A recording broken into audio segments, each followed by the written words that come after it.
이별을 통보한 옛 연인에게 흉기와 속옷 사진을 보내며 스토킹한 60대 남성이 1심에서 징역형을 선고받았습니다. 서울 동부지법은 지난 13일 스토킹 처벌법 위반과 협박, 폭행 혐의로 재판에 넘겨진 62세 A씨에게 징역 10개월을 선고하며 스토킹 치료 프로그램 40시간 이수를 명령했습니다. A씨는 지난해 9월 전 여자친구 50세 B씨의 이별 통보를 받고 같은 해 12월까지 약 3개월간 사랑한다, 정신 차려라 등 B씨가 원치 않는 메시지를 여러 차례 보내 공포감과 불안감을 준 혐의로 기소됐습니다.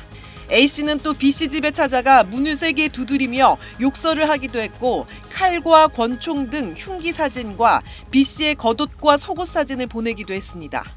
이뿐만 아니라 A씨는 지난해 9월 한 미용실 주인을, 12월에는 한 식당 주인을 폭행한 혐의로도 기소돼 함께 재판을 받았습니다. SBS 한지연입니다.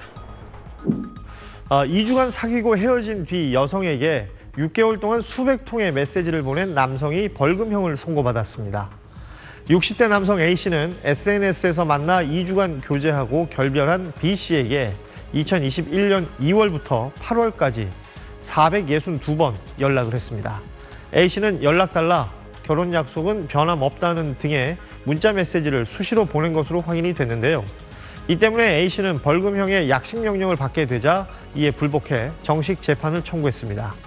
하지만 재판부는 피고인은 피해자의 명시적인 거부 의사에도 불구하고 수백 회에 걸쳐 면회 또는 교제를 요구하는 메시지를 전송했다며 약식명령에서 정한 형은 적정한 것으로 보인다고 설명했습니다.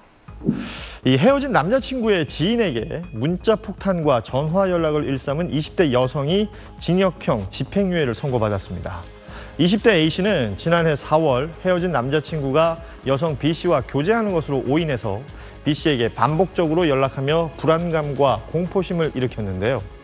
B씨가 교제 사실을 부인했지만 A씨는 문자 메시지 542번과 전화 연락 335번 등 끈질기게 연락을 취했다고 합니다. 재판부는 피해자가 상당한 고통을 받았을 것으로 보이는 점, 피해자가 피고인에 대한 엄벌을 탄원하고 있는 점 등을 비추어 피고인의 죄책이 가볍지 않다고 판단했습니다. A씨에게 스토킹 범죄 처벌 등에 관한 법률 위반 혐의로 징역 6개월에 집행유예 1년을 선고했습니다. 또 40시간 스토킹 범죄 재범 예방 강의 수강을 명령하기도 했습니다. 어제 오후 부산 서구의 한 골목길. 경찰차가 들어오더니 형사들이 차에서 내립니다. 곧이어 구급차가 따라 들어오고 환자를 실은 뒤 빠르게 골목을 빠져나갑니다. 칼을 들고 온 사람이 있다는 신고가 112에 접수된 건 어제 오후 5시쯤. 30대 A씨가 헤어진 전 여자친구 B씨 직장에 찾아와 다시 만나자고 요구하면서 말다툼이 벌어졌는데 다툼 도중 A씨가 흉기를 꺼내 B씨를 찌른 겁니다. A씨는 B씨 회사 직원들에게 제압된 뒤 현장에서 붙잡혔는데 이 과정에서 A씨의 직장 동료 한 명이 흉기를 빼앗으려다 손을 다치기도 했습니다. B씨와 직장 동료는 병원으로 옮겨져 치료를 받고 있습니다.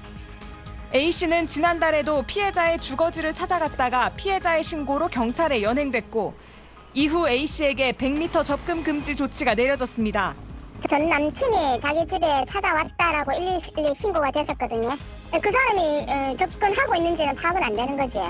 경찰은 A씨가 경찰 신고에 앙심을 품고 범행을 저지른 것으로 보고 자세한 범행 동기를 파악한 뒤 특수상해 혐의로 구속영장을 신청할 예정입니다. SBS 홍승현입니다. 20대 여성 A씨는 긴 고민 끝에 그제 경찰서에 전화를 걸었습니다. 몇 차례 만난 남성이 원치 않는 연락을 계속하자 지난 6월 스토킹 혐의로 고소했는데 그 뒤 범죄 수위가 더 높아졌기 때문입니다. 번호를 막 4개 정도 바꿔갖고 막 계속 모르는 번호로 전화 받으면 그 사람이고 전화 진짜 하루에 전화가 너무 많이 오기도 하고 카톡은 뭐 10통씩 오기도 하고 알려준 적도 없는 가족과 친척의 신상 정보까지 알아내 협박을 이어갔습니다.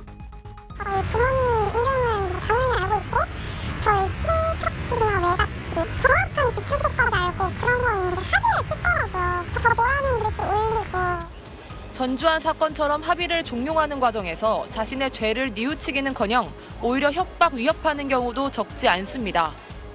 이번 달 초 스토킹 가해자 20대 남성 B씨는 잠정 조치를 결정하는 법원 출석을 하루 앞두고 흉기를 들고 피해자를 찾아갔습니다. 피해자에게 처벌 불원서를 받아내기 위해서였습니다. 지난 18일엔 신당역 사건을 아느냐 지금 찾아가 죽여버리겠다며 피해 여성의 집을 찾아갔다가 경찰에 붙잡힌 사건까지 일어났습니다. 올해 상반기 스토킹 112 신고는 하루 평균 78.8건에 달합니다. 스토킹이라는 게 얼마만큼 피해자의 삶을 황폐하게 만들 것인가에 대한 진지한 고민을 해야 되는데 구속의 허들을 낮추고 스토킹 범죄의 심각성을 수사기관은 물론 우리 사회가 제대로 인식해야 할 때입니다. SBS 김봄입니다.